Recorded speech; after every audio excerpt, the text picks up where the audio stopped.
The level of negativity and skepticism surrounding this Philadelphia 76ers organization is seemingly at an all-time high. But rather than the conversation stemming from why things will go wrong this year, why this franchise missed their best opportunity, and why the process is over, I want you guys to walk with me and have the thought process of what if this is the year that everything does go right. Yes, I know I'm going crazy. I'm getting hyped up that we've seen not one, but two pictures and videos of Joel Embiid working out the Philadelphia 76ers facility and looking slim. And there was this post that did kind of spark me to pop into this, and I did want to shout out my guy. So to pull it up from my guy Aiden Doc here, as he tweets out, not only does Joel Embiid look great physically, he took a lot of weight off of his shoulders mentally.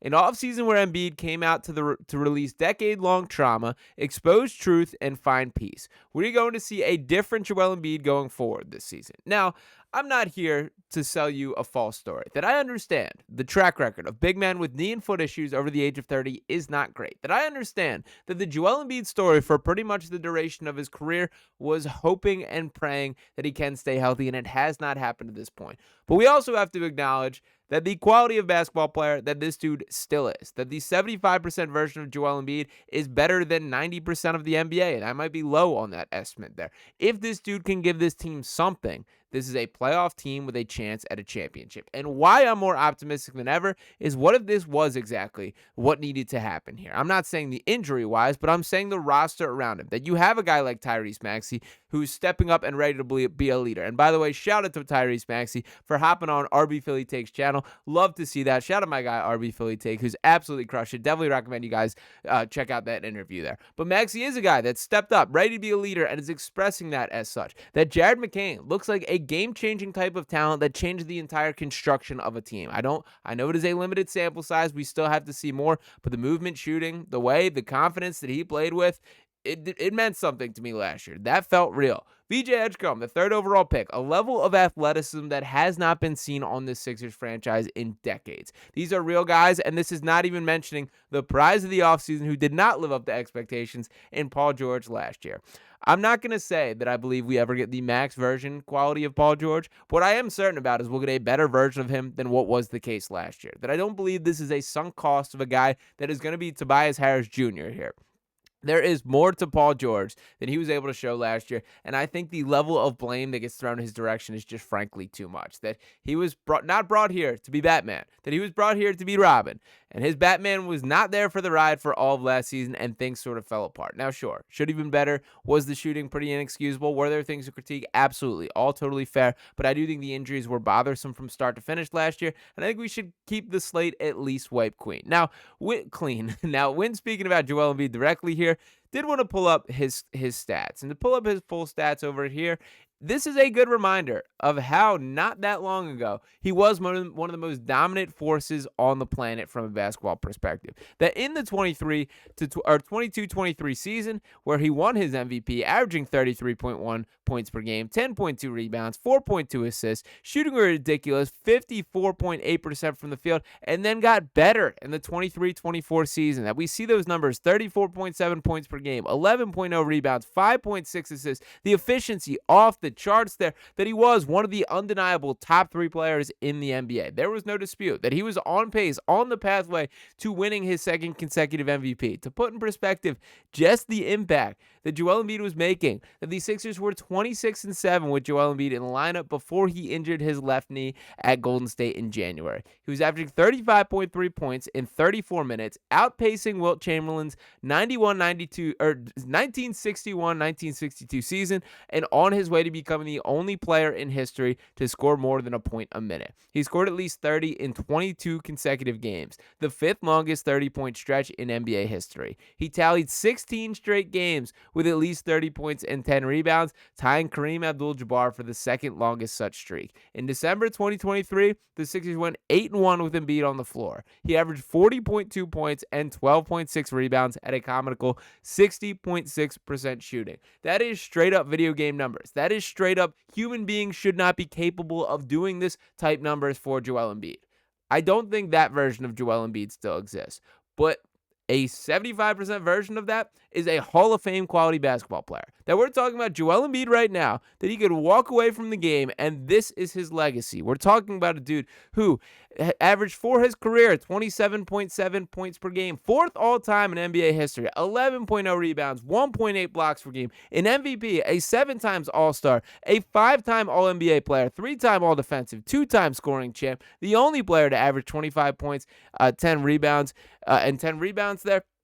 That is who Joel Embiid is. That this dude could walk away today and he's a certified Hall of Famer, but he's not, and he can't. And you know why that is the case? It is the contractual situation here that this dude is going to get every penny that he does, has earned to this point. And I do think it is important to note this in the full context of this conversation, that not only is he being paid $55 million for this upcoming season, he has his 3-year extension set to kick in the following, worth $57.9 million in 26-27, $62.5 million in 27-28, and then you see the player option for 28-29. Got a feeling he's going to pick that one up there, regardless of the state of Joel Embiid.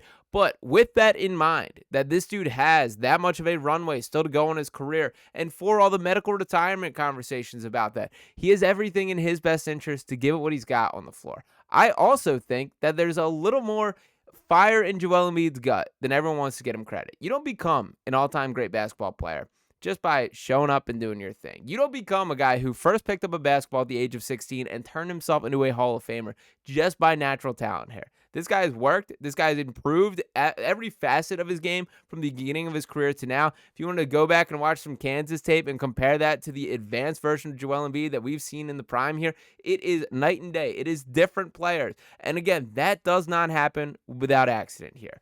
I think there is a fire in Joel Embiid that is still burning. I think that he might have the guys around him, that there is sort of this, in this 2 timelines theories, that Tyrese Maxey is the right guy to link up both. That is a guy who has Joel Embiid's ear from a leadership perspective in a way that you have to earn that trust for Joel. He didn't trust Ben Simmons calling the shots. He didn't trust James Harden calling the shots. But Maxey's been in the trenches with him, man. He's been the sidekick. He's been the franchise crowned by Joel in his very self. There still is Paul George, of course, on the tail end in that more Joel Embiid era. But then there is this next group that's pushing. That youthful energy, that hunger is stuff that I think is incredibly important to be surrounding a guy like Joel with, and something that I think very well could bring out the best of him. Tyrese Maxey smiling on the floor, Jared McCain smiling on the floor.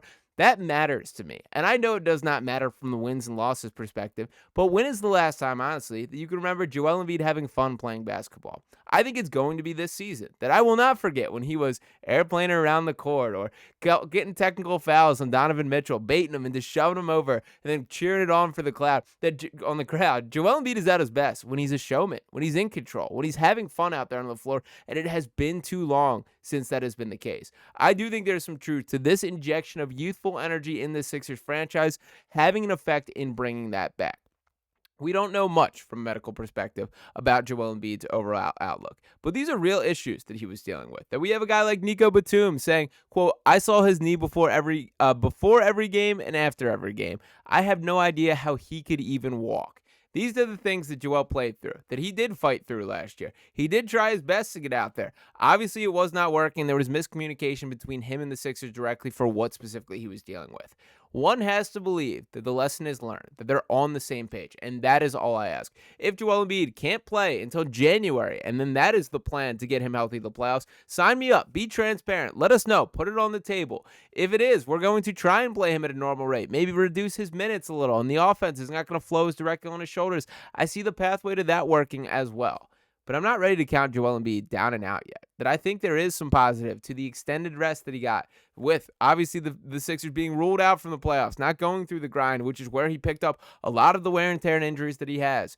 This is a very important season for Joel Embiid. This is the season that decides whether the Joel Embiid era still exists. And even while they're contractually committed beyond this, the keys of the franchise are going to continue being passed down the lane. Tyrese Maxey, you want to take him. Jared McCain, you want to take him. VJ Edgecombe, are you in this conversation? Can you earn that type of respect and role from day one? There's a lot of questions unanswered about this Sixers team. But look around the Eastern Conference. Who scares you? There should not be a single team. And we will see what happens from here. But I want to keep my eyes open. I want to keep my optimism high that there still could be a run with Joel Embiid in our future. Let me know if you guys are riding with me or if it's been too much offseason and I'm talking crazy. I understand the injury concerns. It's plenty of fair pushback, but I do think it's talked with a bit too much certainty that this guy is just done. I don't think that is the case. We certainly have not seen the end of Joel Embiid playing basketball, And I don't think we've seen the end of Joel Embiid playing basketball at a very high level. So let me know if you guys are with me in the comments. Appreciate you guys tuning in as always. If you have not already, make sure you're smashing the subscribe to the channel here. Drop a like on this video. We'll be back talking to you next time right here on Sixers Digest. Peace.